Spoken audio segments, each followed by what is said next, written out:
Hey, PD Grizz here. Got a couple of cool new knives, and these came as a package deal that I picked up on eBay on the Big Bay, and it's a couple of Hoffritz knives, and they look to me from about the same period for me. I guess they came from the same owner, same estate, wherever they came from, but they're basically drawer knives. The tools still have the factory edges on them and are basically unused. They're still razor sharp as the day they came from the factory. So obviously they were put somewhere and never used. Scales have a little bit of scratching, but besides that, they're in fantastic shape. I had to replace the tweezers because they didn't come with tweezers, but other than that, fantastic grab. But anyway, what I got here today is a Super Tinker and a Salesman, which are the 84 and 91 millimeter versions of the same pattern. So Hoffritz was a retail chain that specialized in cutlery. They just sold knives and scissors and razors. They sold anything from the smallest pair of scissors to the largest machete. And they were started in 1928 and officially became Hoffritz in 1932 in New York City. And they survived up into the early 90s. In the 90s, they went into bankruptcy. They defaulted on their payments to their Swiss Army knife providers, and that was kind of the end for them. They got Swiss Army knives from Victorinox, from Germany, from the USA, from Spain. I've seen Hoffritz Swiss Army knives, from various makes, and but they were very instrumental in distributing the Victorinox Swiss Army knives in the USA in the 50s, 60s, and 70s. So let's take a look at this Super Tinker. It's got the key ring. This one has Hoffritz hot stamped on it with what looks to me to be a stainless steel inlay. It's got a couple of nicks back here. Got the tweezers. These are I think it would have came with the metal tweezers, but I had a pair of plastic ones sitting around, so I threw them in there. The toothpick. We've got the square screwdriver. The reamer with no hole in it. Got a bottle cap opener, no edge. The edge inside is not sharpened with the flat screwdriver. Can opener. These both have great snap, great action, perfect pull. They're just in fantastic condition. Can opener with the screwdriver, multi-purpose screwdriver. The wonderful scissors. Can never go wrong with Victorinox scissors. Pretty much the best scissors you can get on a pocket knife. Got a pen blade and the main blade. And you'll notice the main blade is stamped just Hoffritz. Then on the back, you'll see Switzerland stainless rust free. And sometimes you'll see Swiss Army knives from them just stamped Hoffritz, but they'll say Hoffritz New York or Hoffritz wherever they come from. If they don't say Switzerland, then obviously they're not made by Victorinox. Then we've got the Salesman. And I have another Salesman, but that one has a key ring, so I was kind of glad this one didn't come with a key ring. I really like how they look without a key ring. This one has the appropriate aluminum tweezers that I paired it with because I just think they look cool. And I've got a few more laying around I just got to dig up.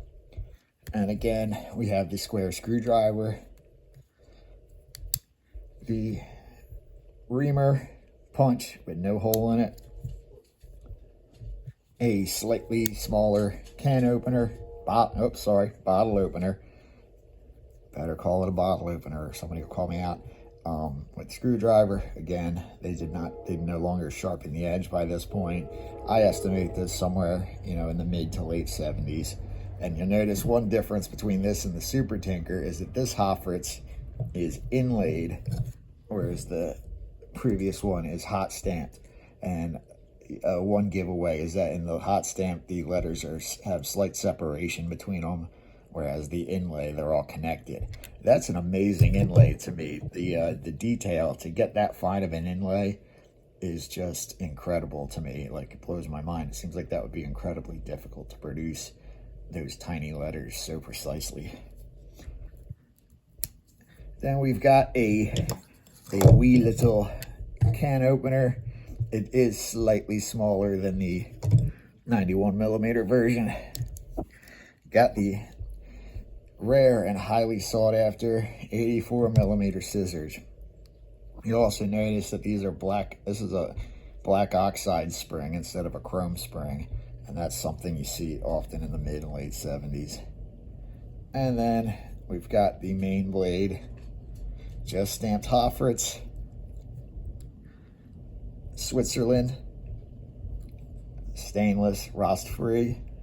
And you'll also notice that this stamp is much smaller than this stamp, which is pretty interesting.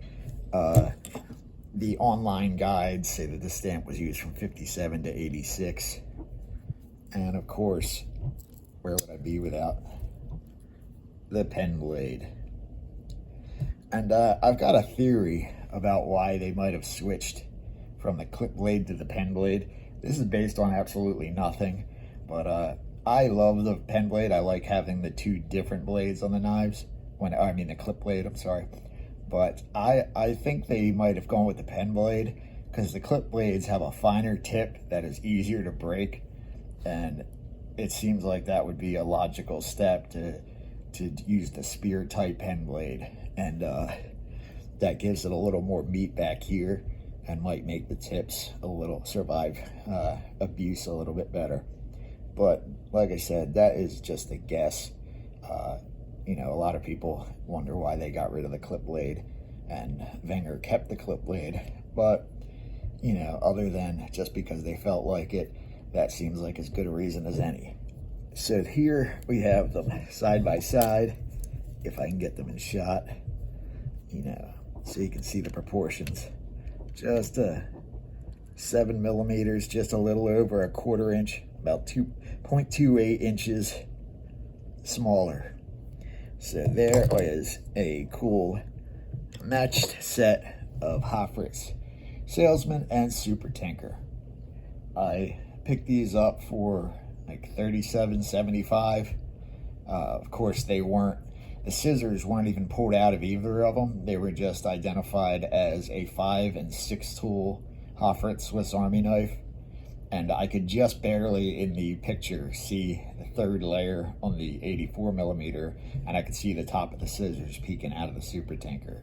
So I think that's why I was able to get them for such a deal, because if those 84mm scissors would have been pulled out, you bet the price would have jumped way up above that. So I was very lucky to get them, very happy to add them to my collection. And that's about it. Everybody, thank you for watching. I appreciate all the new subscribers. I think I'm over 700 now, which is great. My views have gone crazy. Like, I've got the Garant video is over 100,000 views now, which is insane considering my other videos were at like 500 views. So it just blows my mind. Thank you everybody for watching, and I will keep the videos coming. I'll see you in the next one. Petey Grizz out.